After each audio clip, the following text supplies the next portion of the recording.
All right. Thank you, Philip, once again for joining me for this week's chat on Monster. We're doing the seventh bind up now. You have the physicals. I've switched to E now, so I can't hold them up. But yes, we have the seventh bind up now, which are volumes.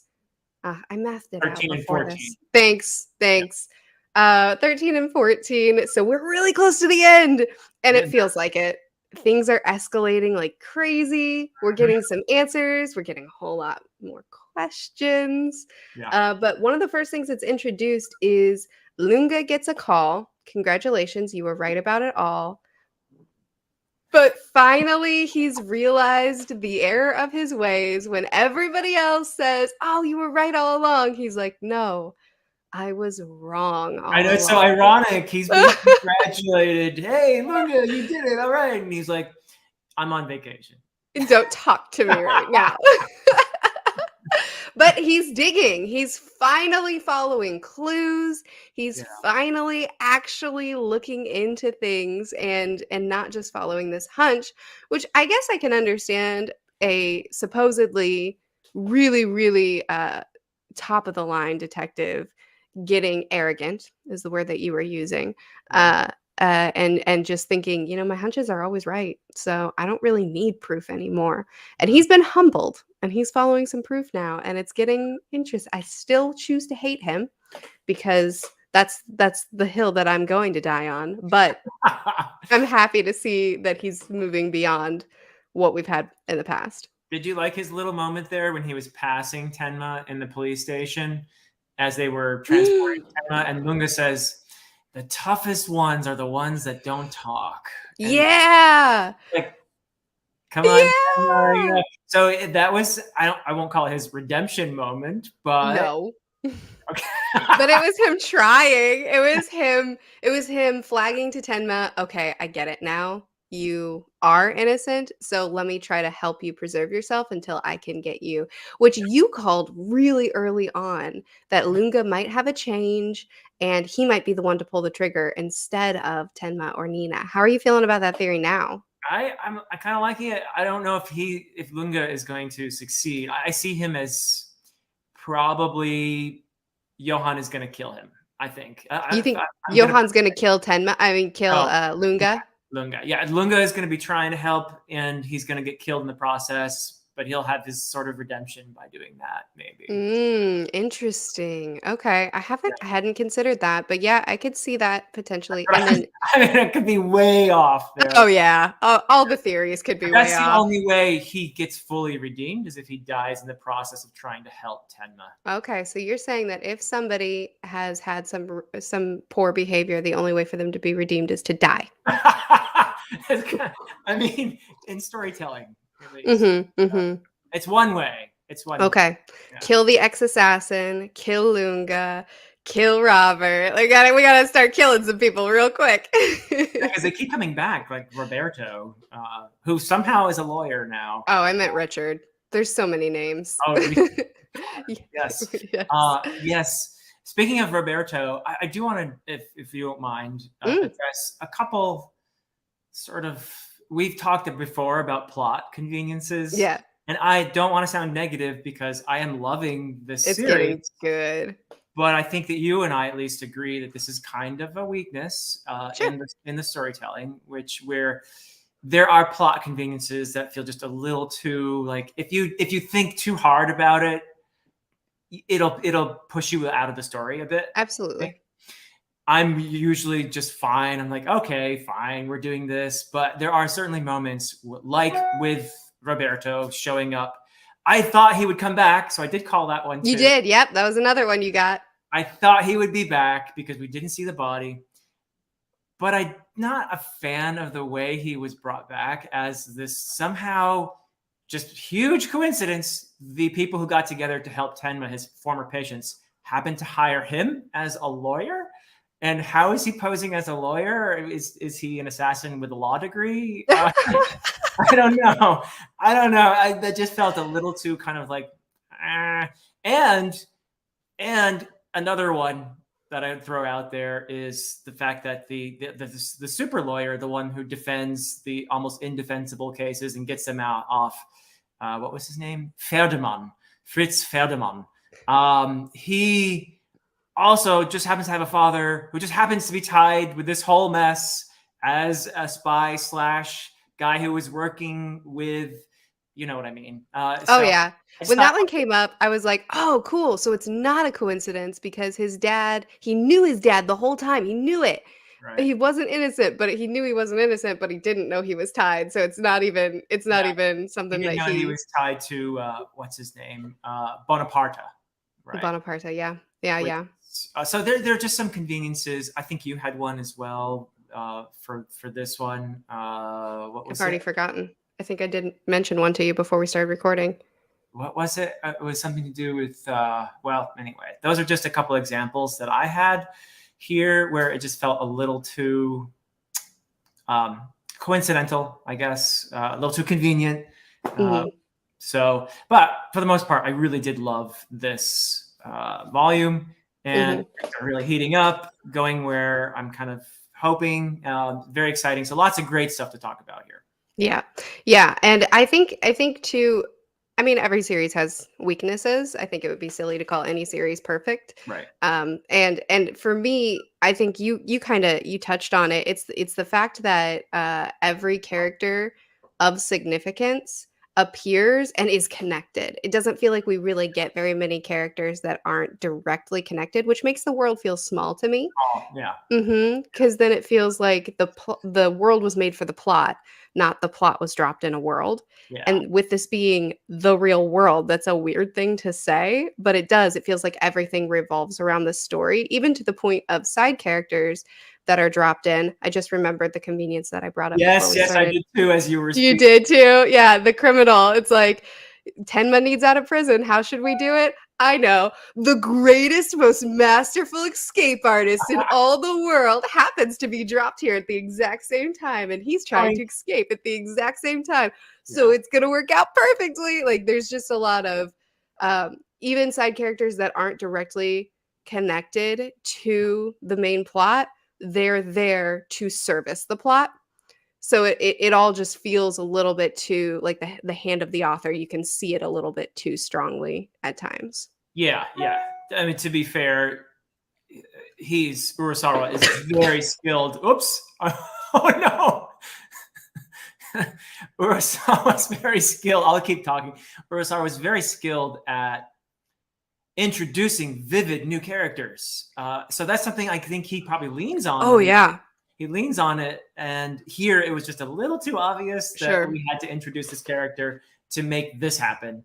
sure, Tanya had to get out of prison, so we introduce a guy who's an expert at breaking out of prison. yeah, yep, yep. No, So, I totally agree with you. I think that that's one thing that pretty much in every volume you can kind of point to at least one thing where it's like, oh, yeah, that was convenient. All right, we'll just keep plugging on, and yeah, it's just it's yeah, part of the story. yep, Um, okay, so right. So Lunga, back to Lunga. Lunga.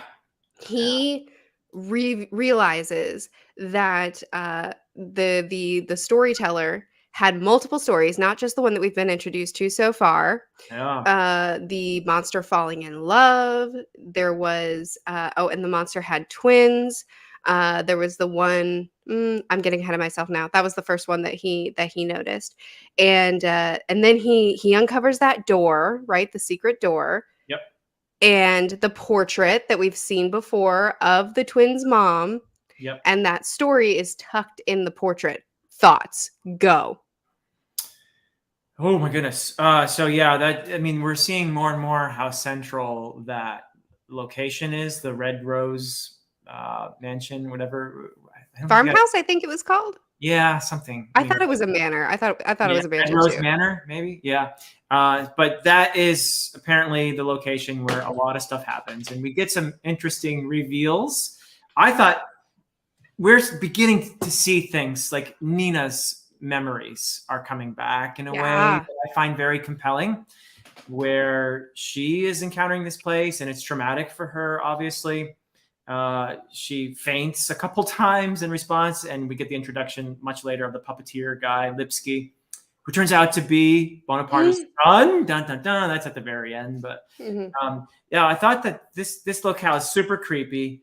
I love It it. is. I love creepy haunted mansions. They make me so happy. I know it's not haunted, but I'm projecting. I mean, it kind of is. There are all those It feels bones. like it. There are all those bones there, and there's Oh this my goodness, presence. that's It has a horrifying. presence that's really kind of scary. But we get some, you know, Johann showing up there in dressed up as his sister, and then shedding all of that, and that's a very Burning the place symbolic down. moment. But I also Yeah. thought some of Nina's memories triggered in response to visiting this place. We do get a Mhm. little more of a view, and it's in color, of their childhood, her childhood memory of the Lieberts, the East German couple that was the first couple we saw killed. And I thought from the memories we saw there, we got a more of a glimpse at Johann. I now don't think that Johann killed the Lieberts. That was a revelation. It's like, whoa, are we being mean to Johann? I No, mean, we're not being mean to Johann. We watched him send that, that boy into the red light district. yeah, he's horrible. He's a horrible man. But what happened to him as a kid isn't what we thought. He didn't kill the Lieberts, at least. Okay. I think, because somebody else comes to the door and you see the Lieberts open door and they're like looking very worried, but they're also like, all right, come in. And then there's all these gunshots, and Johann And is he there, said and the she's monster's coming. the monster's coming. Ah! Is that Bonaparte who shows up and kills them? Who is it? But it wasn't Johann who killed the Lieberts, even though poor Nina, or Anna as she was called, shows up there, sees Johann. He's got a gun. She's like, Johann, did you do this? Were you the one? Did you do all these others? And Johann never Okay. says, yeah, I did it, right? This is going to be a video where you and I are going to have no answers. We're going to do a lot of wild speculating because Sounds that's where we are familiar. in the story. Yes, that's where we are in the story. We did not get a lot of answers in this section. It's all Right. just opening up more doors. So here I am. I'm going to throw some spaghetti at the wall. All right, here we go. Spaghetti. What if it was Anna? What if the reason we were introduced to Grimmer and his alter ego, that's the wrong word, how he can black out Yeah. and turn violent Incredible because of what Steiner. was done to him? Yeah. We've been told that the boys had their own orphanage, if we've been real focused on on K511. And but Nina also went to another orphanage. And Nina, remember that scene that I keep fixating on? When back at the docks, when Nina's like, there's two Johanns, I have to shoot Yeah. him twice. Yeah. All throughout this story, we have we have them saying, this is my other half, this is the other part of me. You are And me, now I am you. exactly. And now we have Johann repeatedly saying, you and I are one, we're the same. He Yeah. says it to Nina, he says it to the portrait of their mother. What if Anna or Nina was also doing some killing and she just lost that memory, and when she lost the memory she turned into a decent human, but now she's remembering that, and that's why she thinks she has to shoot Johann twice, because there's two Johanns. There were two kids that were committing these murders. She thinks she has to take him out and take herself out too, because she too is a monster. Yeah. Yikes. I hope not. I kind of hope not. I mean, it would be quite a twist, I have to say. It would be weird if Bonaparte messed up one twin and not the other, right? Although They went to different orphanages. They did go to different orphanages, but I feel like whatever was done to them was also done to them beforehand. In the manor. Here's my problem. That's after all the bodies are there. Like, she has this memory of all these dead men who seem like they're powerful men. Mm-hmm.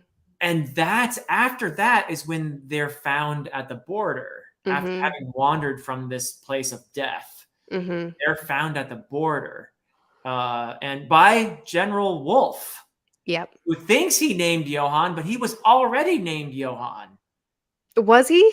Yeah, because Nina's saying, as they're wandering in the border, Nina's calling him Johann. What's gonna happen? Are we gonna die, Johann?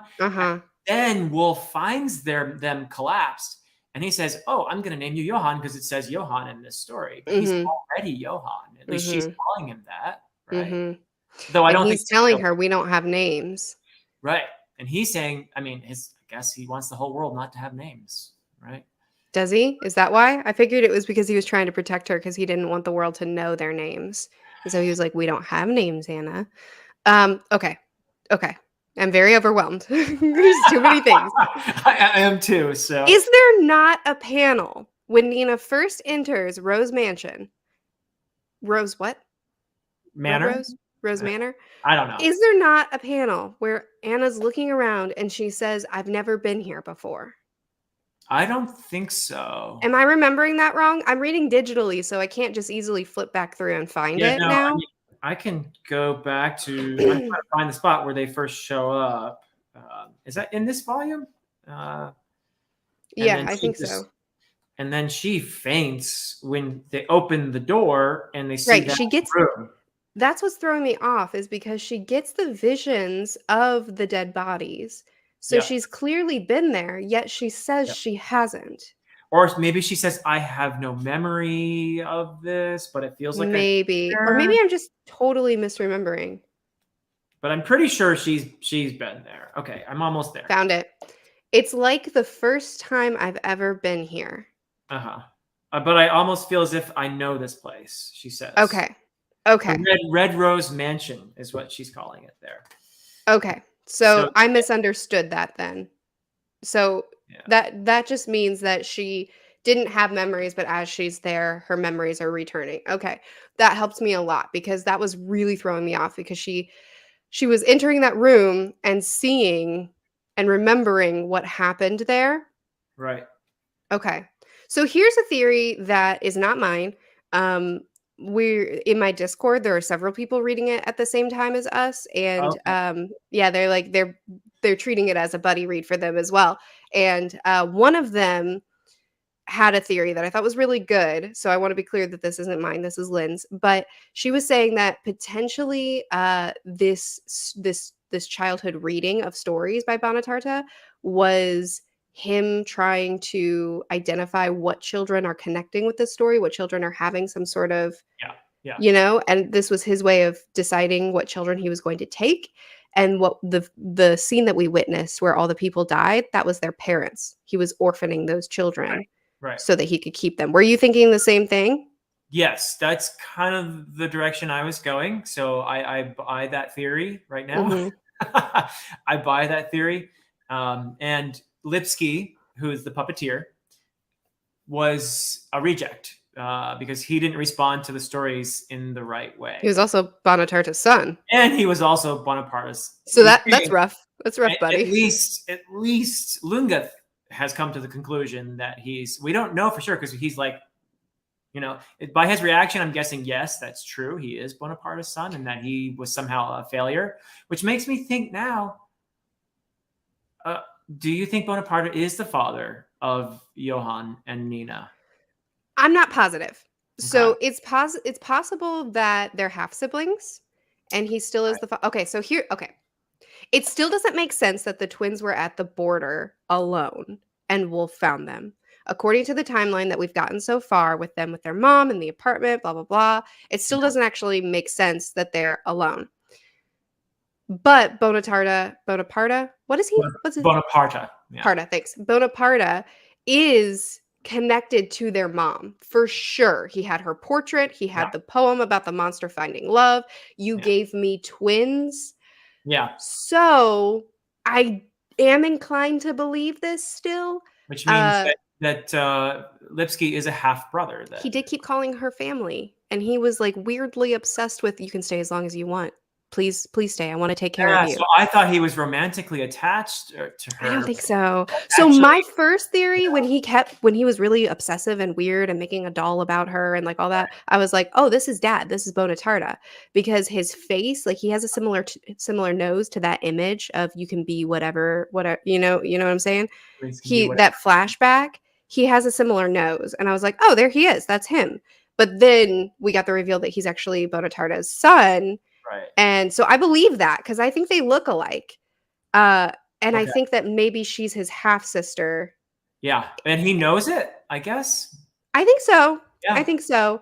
I'm wondering how wicked is Bonatarta? He's obviously evil. How wicked is he? Was he keeping their mom captive? and Uh-huh. that's why he was like, "Okay, I'll give you back your name." And then the way this works with the children being found at the border is he gave her back her name, he gave her back her freedom, he let her go, Right. and then realized, "No, I can't do it. I love you." So he captured her again. He kidnapped her, and now he's keeping her captive because we know that she's still alive. Yeah. So Yeah. She's supposed to be alive. that's what the story that's what people are speculating, that she's still alive. Right. So he captured her, and that's why the twins were found alone and cold and hungry, because he left them to die to keep his love. You know what I mean? I think we find out, I think Bonaparte is about as close to pure evil as you can get. And even perhaps more so than Johann, Yeah. because this is a person who consciously manipulates other people and seems to feel that he has the right to control people in order to meet whatever his ends are. And they're pretty sick. I mean, every book that he wrote is clearly an attempt to manipulate, to test, to probe, to disturb.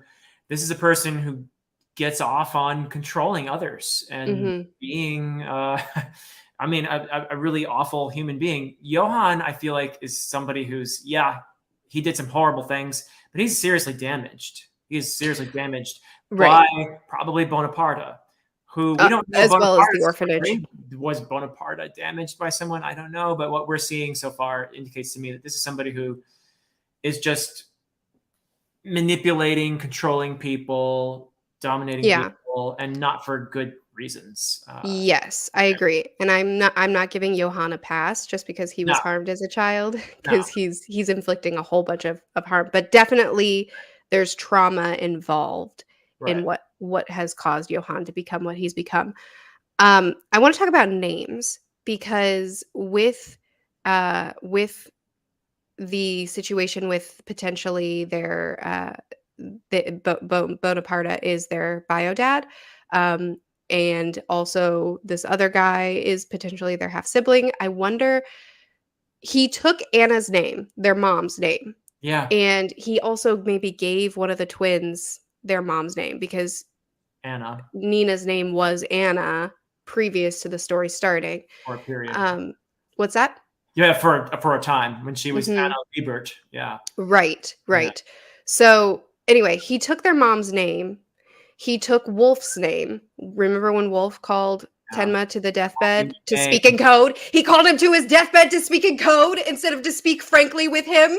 yeah. Can anyone just say what happened, This please?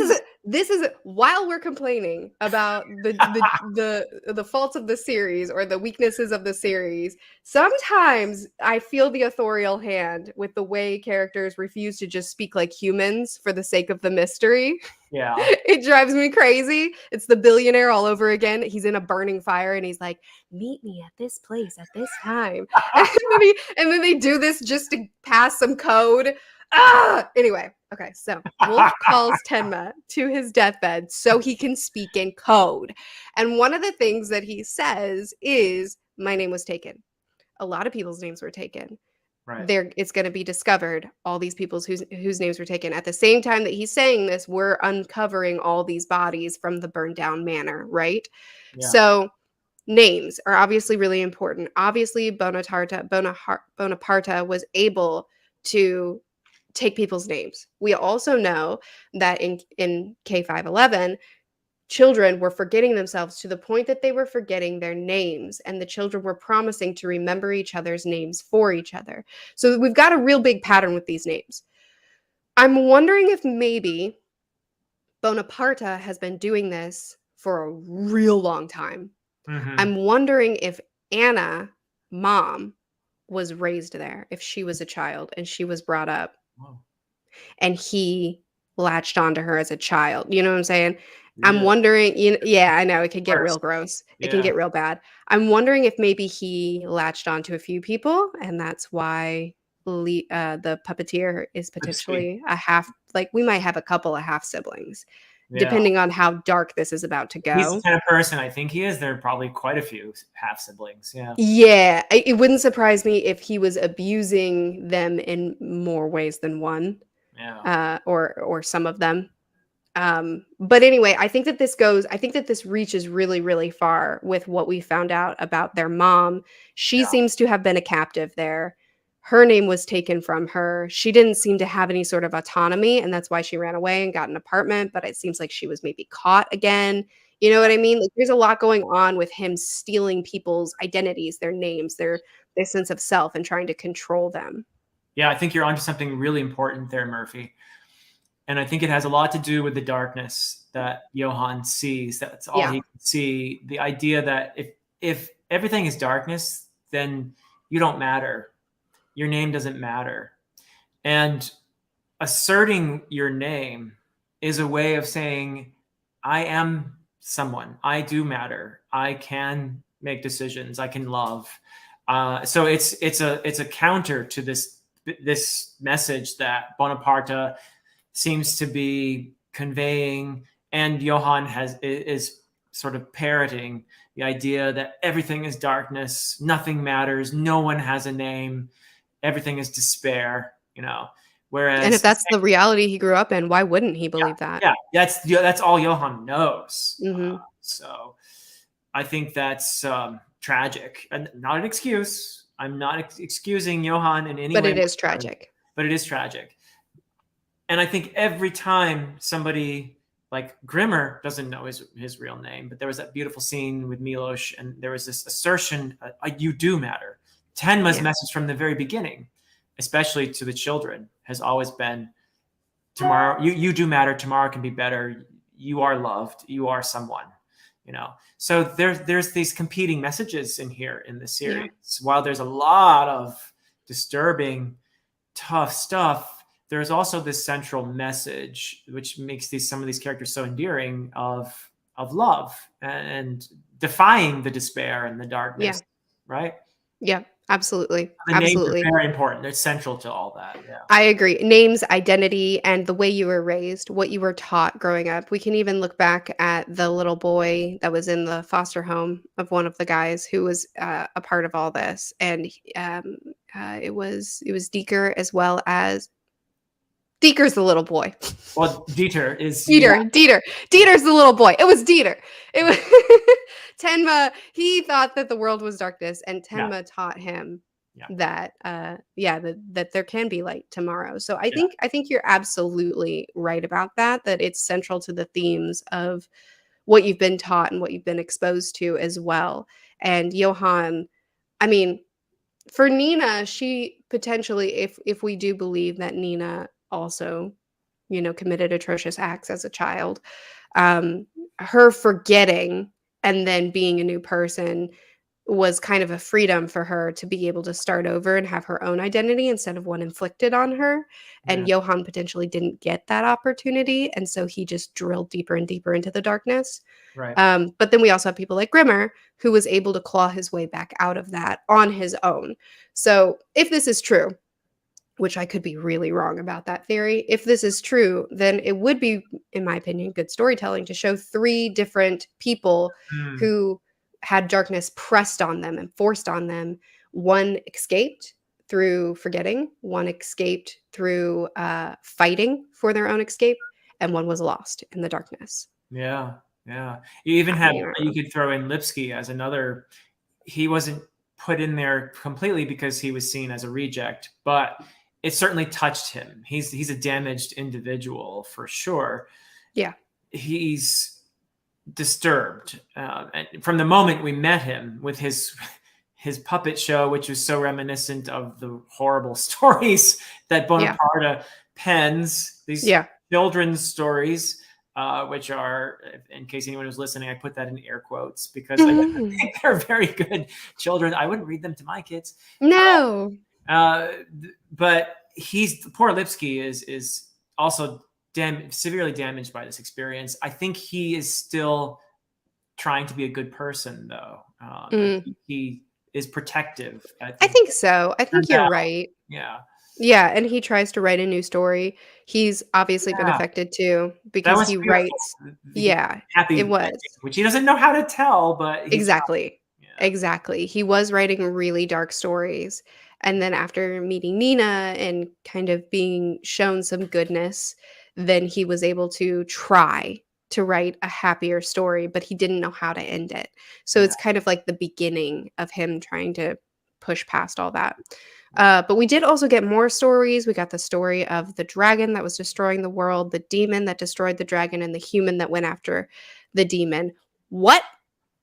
And What? the and the happy god that became not so happy. It was the god of peace, right? God of peace, yeah, who looked in the mirror and And found realized out, there was a demon oh, inside of I'm the them. demon. And Mhm. I mean, that's clearly, I think, Yeah, reinforced. that one's pretty straightforward. The Yeah. dragon one, though, at first I was like, okay, obviously Johan's the dragon because he's the one destroying the world.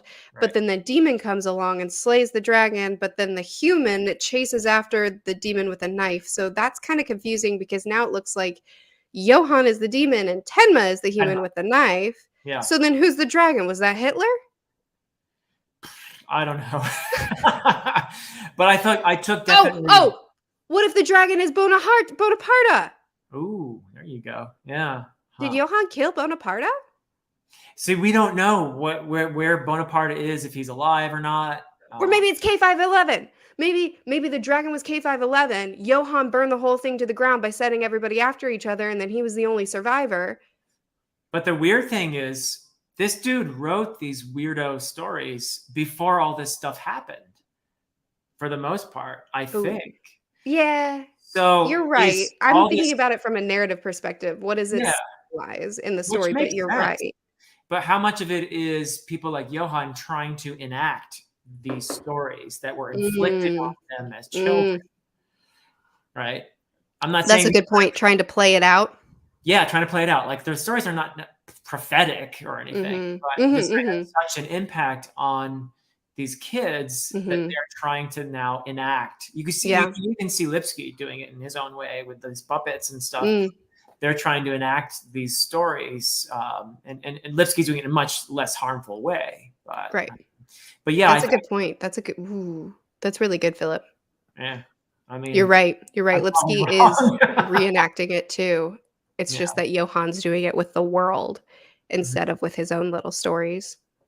Yeah, because he got the Mm, full dose. He got the full dose, whereas Lipsky got just sort of kind that's of a really good call. side casualty of the whole experiment, whatever this experiment was. All we know is that they were trying to make super soldiers, but I have a feeling there's much more to it than that, even. Mhm. That's a really good call. I think you're onto something for sure with that one. Um, we also need to talk about Eva, my girl. Yes, poor Eva. She's reintroduced. Poor Eva. That's nice of you. I mean, a lot of it is self-inflicted, but she's. She's a mess. I'm kind of scared for her, actually. I don't like Roberto very much. Oh, do you not? That's weird. I thought he was a very sympathetic character. I mean, he's actually. I'm kind of annoyed that he's still around now. I know, right? He's just like so loyal, fawning to Johan, and yet we've never seen the two of them together. It's like, what is making Roberto is almost creepier than Johan, actually, in a way.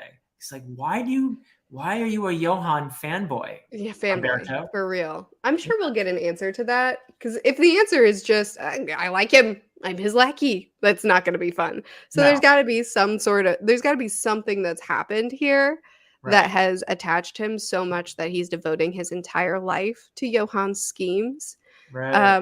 which he's been able to do. I mean, Johan's been able to convince people to commit horrible acts plenty of times in the past, but this just seems so much more extreme. Yeah, there's another level to Roberto, I think, that we Yeah. need to find out what makes Yeah. him tick. But Eva is she's captured at this point, Tenma is trying to save her. She's being held. We got this new character introduced that also is connected to everything, also knows the real meaning behind the stories. Bodyguard guy. The bodyguard, yeah, after he got shot and he was like, "You have to tell Tenma the real meaning behind the stories." Yeah. So Yeah. he's somehow connected to all this as well. But Eva, even though she's being held hostage, she's like, "You're taking me shopping?" and you're gonna get a new suit because I'm not gonna be having this. Like, but also the tie. There's something going on With because the tie. yeah, Yeah. she gave him the same tie that she gave Tenma, Yeah. and if he had never gone there and he looks at his tie when he says this, he Yeah. would have never seen what he saw and be in this position. And it's all the So tie's fault it's all somehow. the tie's fault somehow. Yeah. So I don't know what's going on with this because obviously if he had never gone there, he'd never be in this position. Sure, he'd never have been shot because he's a bodyguard right now to this high profile chick. So sure, of course. But why the tie? What's the tie mean? I have no idea, other than you're right about when she first sees the tie, she says Tenma, right? So it's definitely a tie that reminded her of Tenma. And she put it because I think what Eva really, really wants is some guy running around worshiping her all the time, which is what Tenma did. I mean, you look at her flashbacks to Who when doesn't she, want that, Philip? We all she want that. I guess. Just kidding. So, Who doesn't want to be worshipped? right. So I mean, she messes up the picnic because she's acting like a spoiled idiot. Like this is, oh, dirty. There are bugs, and he set up this whole thing. And after she kicks the rock and it messes up the whole thing, he's just smiling like, oh, look, the sandwiches are muddy. Yeah. She definitely, at the point when Tenma was courting her, she just wanted somebody to kick around. She Yeah. wanted somebody that would be her servant, that would do whatever and let her act however without ever giving her any sort of resistance. Yeah. But there's some self-awareness now because I think There she's is. looking back on that and feeling a bit guilty about how she treated Tenma. I completely agree. Yeah. But she's still acting horrible. She's kind of a diva, yes. She's horrible. I mean, I love her for the story because like over the top dramatic characters are funny to me, Right. but she's awful. Yeah. But there is a human being underneath all those layers of superficiality, Absolutely. vanity, and all of the divahood that she exhibits. There is a human being underneath all that. And I do see her with some self-awareness and the fact that, she's bitter and does really want Tenma to suffer, also doesn't. So I like that as a character. Yeah. I would not want to be anywhere near her. I would not want to have a conversation with her, but exactly. A lot of my favorite characters are people that I would never want to know in real life. So I just get this sort of sick enjoyment out of watching them ruin other people's lives in the story. But she is she told people that she's like, why would I plead his case? Why would I help him? yeah. But then she always was going to. Yeah. So a lot of it I think is just a front that she puts up where she's like, I'm better than everybody, but behind it all, she does care and she does want to help people. Yeah, she's I don't think we're done with her. I don't think she's going to die yet. Maybe at the end of the story, but if she does, it's going to be in the end because we still have a lot more peeling back of layers with her. Yeah. There's more. She has more to contribute. And of course, Tenma's trying to save her. The whole reason he breaks out of prison. And Tenma, come on, his decision making in this volume isn't always the best. Not top notch. First, he's not going to talk. Then he blabs everything. Then he confesses. Then he escapes. And I know. So he confessed specifically so that he could be transported with the super special, awesome escape artist. Right. So there was a rationale there. Like, everybody's like, "What are you doing, Tenma?" Right? Yeah. I mean, that whole thing was a bit contrived for me. The whole prison stuff, but we already talked about that. But yeah, I'm very curious to see where it goes. I think the stuff with the manor is what really has my attention right now. Agreed. Yeah, I mean, the prison break stuff is peripheral, honestly. The mansion is the heart of this mystery, which is right now it is for sure. I mean, I think Johan's always been the heart, but now that as far as what made him this way, why is he doing this? What are his motivations? But we've kind of shifted focus to what caused him to be like this, what's going on even deeper, and what happened to him as well as many, many others, and how far out does this really reach? And it's definitely got my attention big time. course, it's burned down now, and that was Johann's whole like big prank was, "Ooh, come to the mansion, everybody," and then he burns it down. Mm. Yeah. So why? Because he wanted to uncover the bodies? I think that's part of it. So Johann also is working against himself. It's like a game almost where he's saying, "Come get me," also the monster in me's coming out. So he's sending all these messages to come get him, but he's also staying a step or two ahead all the time. By the time people get to the mansion, he's burned it down. So I think it's again him saying in your face, kind of, I told you where to go, but you're too late.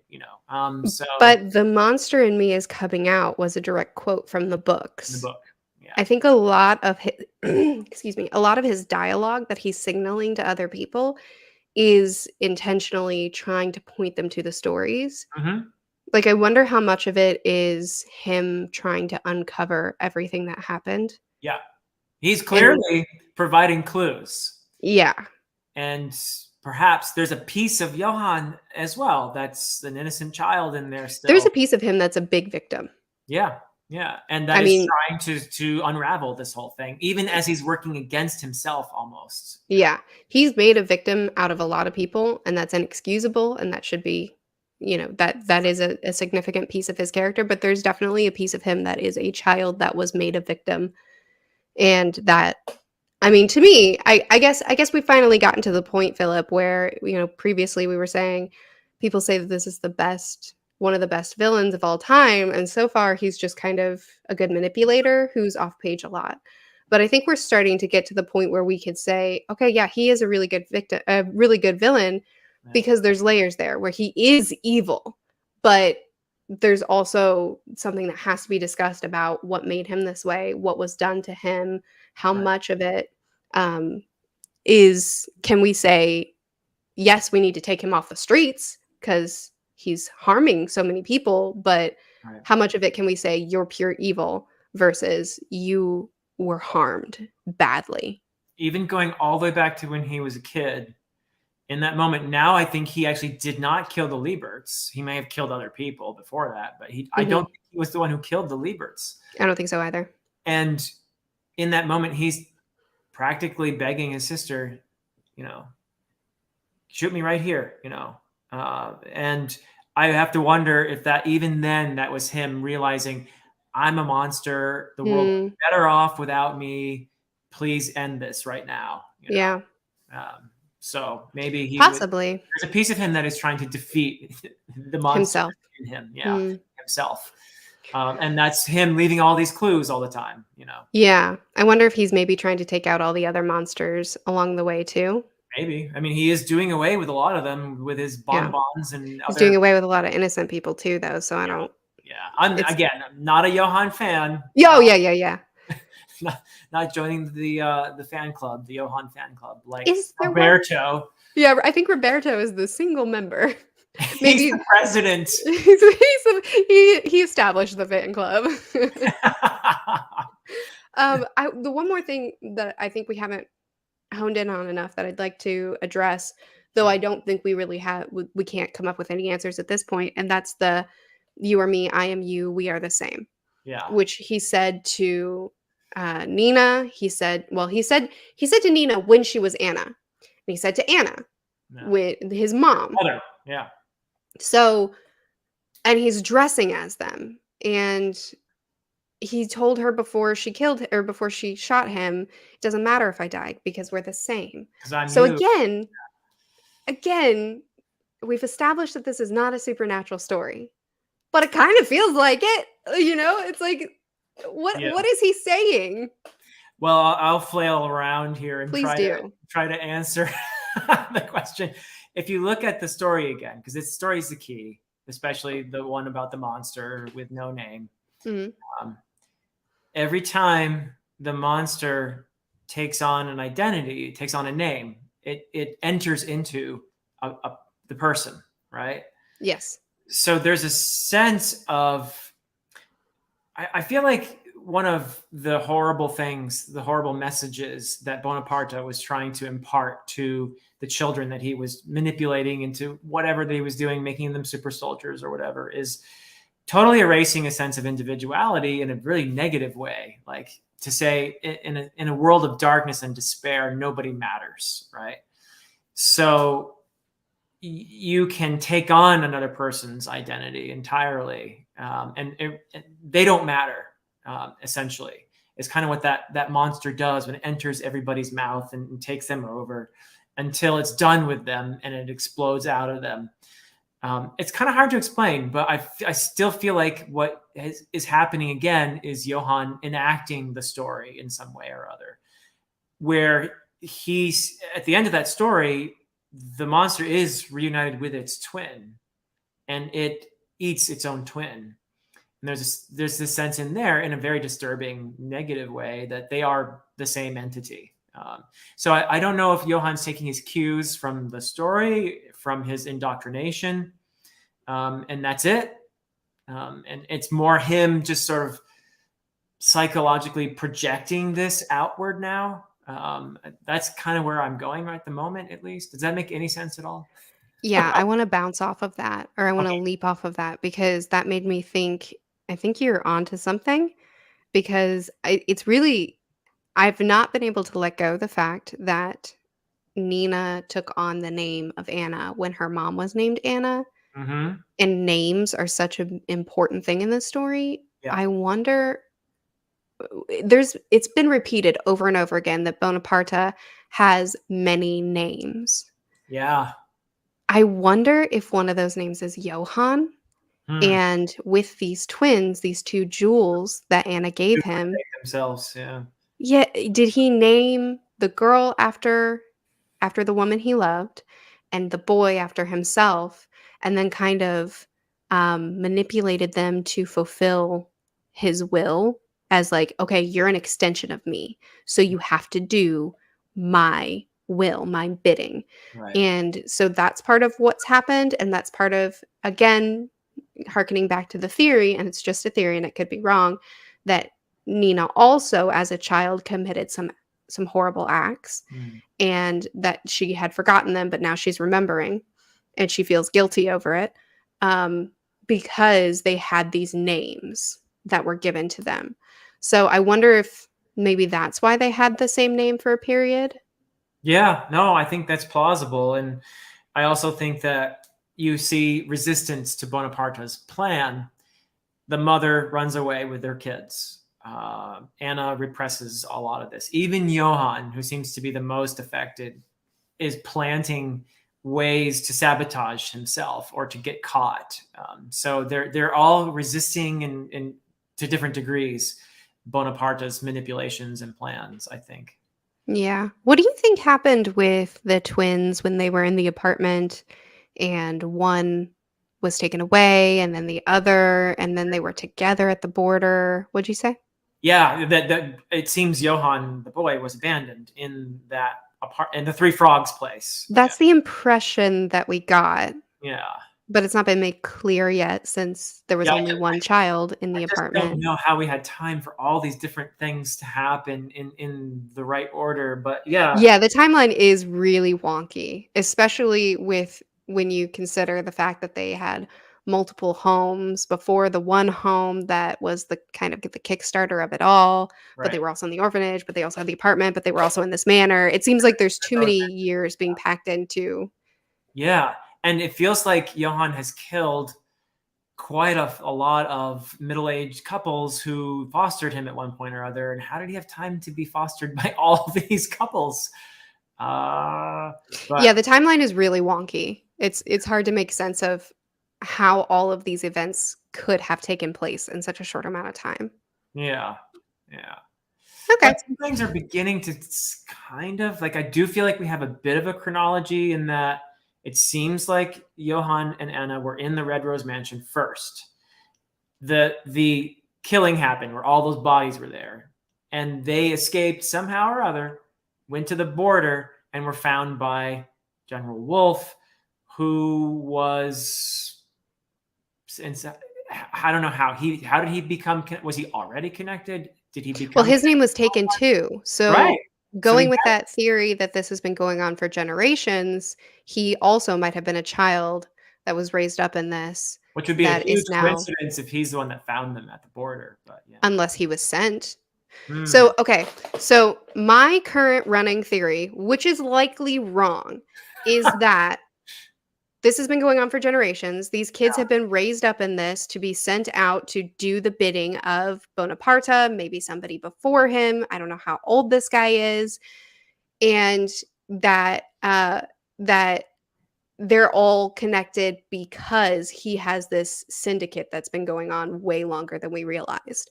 And Anna tried to get away, but he got her, kidnapped her, took her back, and then the twins were abandoned. But he knows where he abandoned them because he kidnapped mom. So then he could have taken Wolf, which is also one of his kids that he raised up and took the name of, and say, "Hey, go get those kids, bring them to the orphanage." And that way I can continue to do my puppeteering. I can continue doing what I'm doing.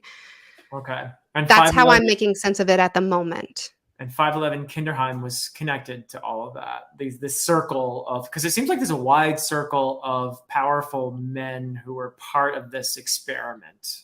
Yeah.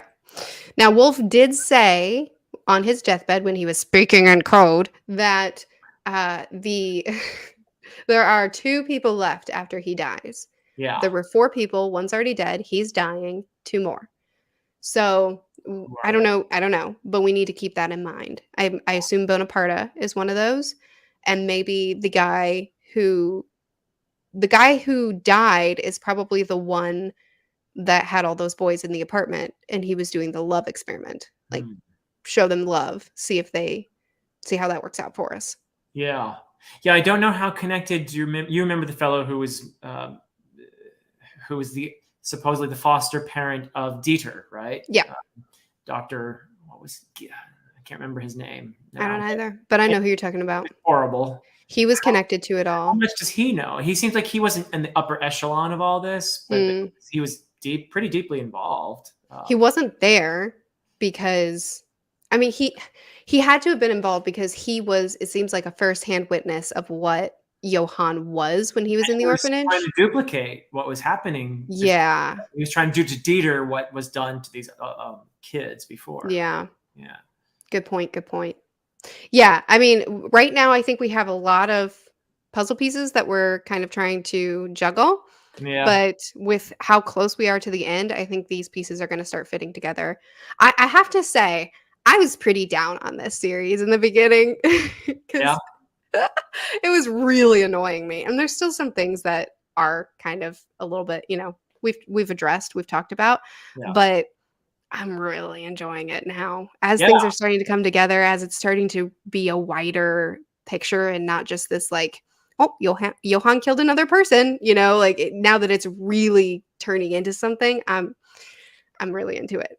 I am too. There's, I think, 3 things that I really love about the series. One, the really vivid characters that Urasawa is just so skilled that he can just pop them in anytime. And of course, the characters we're following along with, I'm very invested in. Mm-hmm. Whether they're sympathetic like Tenma or they're just compelling characters like Eva. There's a good cast here. The other thing I really love is the thematic work. I think it's really great. I think that Urasawa clearly has done some deeper thinking and is doing some posing some interesting questions about the nature of humanity. How evil are we? How are we capable of good? Are we capable of overcoming the monster in us? There's a lot of great thematic work in here, and some of it is social commentary. I mean, he's got that really down well. And the third thing I love is this mystery that I'm caught up in, the suspense. It's a thriller, really, more than a mystery, and it's very. I want to read the next one. And when I finish this one, I'm like, okay, all right, I'll keep going. Yeah. And that's the problem. The good thing about this buddy read is that we're able to pause and really chew on everything and look at it from all angles before. So we can't binge it. We can't just blow through it. We have to stop and consider every piece, which I think makes us appreciate it more. The Yeah. bad thing is that we're on a schedule. So now I can't read it. I can't read it tomorrow because I I have to know. wait until our next chat so that it's fresh on my mind. The other bad thing, Murphy, is that we both keep coming up with wrong theories. We're very bad at this. So, we've gotten a few right now, though. We got a couple. We have a couple victories and many, many, many failures. Yeah. That's But it's fun. What counts is that we keep trying, because you know what? Tomorrow could be better. What a dad you are. It doesn't matter that you didn't win, sweetie. You tried. That's right. Participation award for you. That's the one. That's the one we'll be getting at the end of this. But we did try our best. We did. Okay. Well, Philip, is there anything else you want to address before we? No, this has been a lot of fun. I just Has want to been. thank you for this Thank you. this read and for the conversation. I've enjoyed it thoroughly. Yes, me as well. All right. Well, thank you everybody for joining us as well, for watching these and enjoying our suffering. For those that are reading along at the same pace as us, excited to read your theories in the comments as well. And we will see you next week on Philip's channel for the next bind up. Yep. And Philip is, as always, linked in the description. So we'll see you again soon. Bye.